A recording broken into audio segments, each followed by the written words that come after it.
S ಮತ್ತೊಂದು breaking news ಇದೆ. ಮಂಡ್ಯ ಲೋಕಸಭಾ ಕ್ಷೇತ್ರದಿಂದ ಕಣಕ್ಕಿಳಿಯೋದಕ್ಕೆ ಸುಮಲತಾ ಅಂಬರೀಶ್ ಭರ್ಜರಿ ಸಿದ್ಧತೆಯನ್ನು ಮಾಡಿಕೊಳ್ತಾ ಇದ್ದಾರೆ.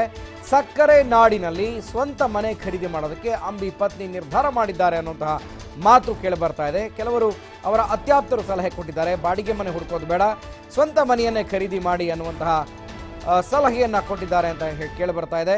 ಕಾಂಗ್ರೆಸ್ ಅಥವಾ ಪಕ್ಷೇತರರಾಗಿ ಕಣಕ್ಕಿಳಿಯೋದು ಕೂಡ ಖಚಿತ ಅಂತ ಹೇಳಲಾಗ್ತಾ ಇದೆ. ಸೊ ಹಾಗಿದ್ಮೇಲೆ ನೀರಿಗೆ ಇಳಿದ ಮೇಲೆ ಚಳಿ ಏನು ಮಳೆ ಏನು ಅನ್ನುವಂಥದ್ದು. ಸೊ ಹಾಗಾಗಿ ಪಕ್ಷ ಟಿಕೆಟ್ ಕೊಟ್ಟರೆ ಖಂಡಿತ ಪಕ್ಷದಿಂದ ಸ್ಪರ್ಧೆ ಮಾಡ್ತಾರೆ ಅಥವಾ ಪಕ್ಷೇತರರಾಗಿ ಸ್ಪರ್ಧೆ ಮಾಡೋದು ಖಚಿತ. ಸೊ ಹಾಗಾಗಿ ಈಗ ಮಂಡ್ಯದಲ್ಲಿ ಮನೆ ಹುಡುಕುವಂಥ ಪ್ರಯತ್ನವನ್ನು ಮಾಡ್ತಾ ಇದ್ದಾರೆ. ಈ ಬಗ್ಗೆ ಮೋಹನ್ ರಾಜ್ ನಮ್ಮ ಮಂಡ್ಯದ ಪ್ರತಿನಿಧಿ ಮತ್ತಷ್ಟು ಮಾಹಿತಿಯನ್ನು ಕೊಡ್ತಾರೆ.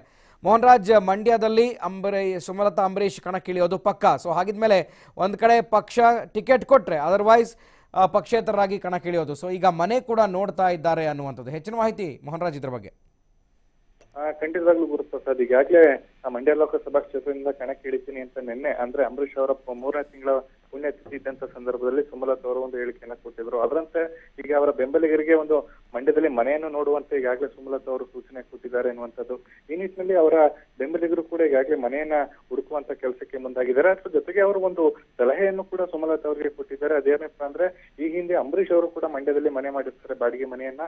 ಗೆದ್ದಂತ ಬಳಿಕ ಅಂಬರೀಶ್ ಅವರು ಕೂಡ ಮನೆಯನ್ನ ಖಾಲಿ ಮಾಡ್ತಾರೆ. ಅದಾದಂತ ಬಳಿಕ ರಮ್ಯಾ ಅವರು ಅಂದ್ರೆ ಮಾಜಿ ಸಂಸದ ರಮ್ಯಾ ಅವರು ಕೂಡ ಮಂಡ್ಯದಲ್ಲಿ ಮನೆ ಮಾಡ್ತಾರೆ. ಆದ್ರೆ ರಾತ್ರಿ ಮನೆಯನ್ನ ರಮ್ಯಾ ಅವರು ಖಾಲಿ ಮಾಡ್ತಾರೆ. ಈ ನಿಟ್ಟಿನಲ್ಲಿ ಮಂಡ್ಯ ಜನಕ್ಕೆ ಎಲ್ಲೋ ಒಂದ್ ಕಡೆ ಮನೆ ಮಾಡಿದಂತ ಸಂದರ್ಭದಲ್ಲಿ ಗೆದ್ದಾದ ಬಳಿಕ ಮನೆಯನ್ನ ಖಾಲಿ ಮಾಡ್ತಾರೆ. ಈ ಬಗ್ಗೆ ಅಸಮಾಧಾನ ಇದೆ. ನೀವು ಮಂಡ್ಯದಲ್ಲಿ ಮನೆ ಮಾಡೋದಾದ್ರೆ ಬಾಡಿಗೆ ಮನೆಯನ್ನ ಮಾಡ್ಲೇಬಿಡಿ, ಸ್ವಂತ ಮನೆಯನ್ನ ಮಾಡಿ ಅನ್ನುವಂತ ಒಂದು ಸಲಹೆಯನ್ನ ಕೊಟ್ಟಿದ್ದಾರೆ. ಈ ನಿಟ್ಟಿನಲ್ಲಿ ಸುಮಲತಾ ಅವರು ಕೂಡ ಈ ಒಂದು ಸಲಹೆಯನ್ನ ಗಂಭೀರವಾಗಿ ಪರಿಗಣಿಸಿದ್ದಾರೆ ಅಂತ ಹೇಳಲಾಗ್ತದೆ. ಥ್ಯಾಂಕ್ ಯು ಮೋಹನ್ ರಾಜ್ ಮಾಹಿತಿಗೆ.